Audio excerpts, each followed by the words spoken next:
క్రీస్తునందున్న ప్రియులకు ప్రేమతో వందనాలు తెలియజేస్తున్నాను. మే నెల 1వ తేదీ 2026. ఈరోజు దేవుడు మనకు చేస్తున్న వాగ్దానం ఏమిటనగా, కీర్తనల గ్రంథము 105వ కీర్తన 41వ చరణం. బండను చీల్చగా నీళ్లు ఉబికి వచ్చెను, ఎడారులలో అవి ఏరులై పారెను. ఆమెన్. నా ప్రియమైన సహోదరి సహోదరులారా, మనం ఆరాధించే దేవుడు ఎడారులలో నీటి బుగ్గలు కలిగించేవాడు.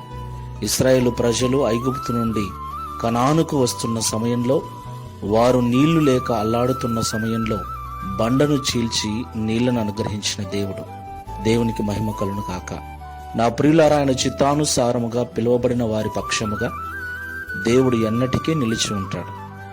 వారి ప్రతి అవసరత తీర్చడానికి ఆయన ఎప్పుడూ సన్నద్ధుడై ఉంటాడు.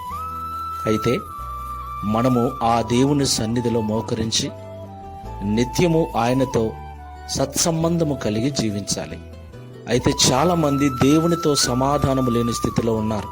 పేరుకు మాత్రము క్రైస్తవులుగా ఉంటూ వ్యక్తిగత ప్రార్థనా జీవితము లేకుండా, వాక్య ధ్యానము లేకుండా, దేవునితో ఎలాంటి అనుసంధానము లేకుండా మ్రొక్కుబడిగా నామమాత్రంగా మందిరానికి వెళుతూ నామమాత్రపు భక్తి చేస్తూ జీవిస్తున్నారు.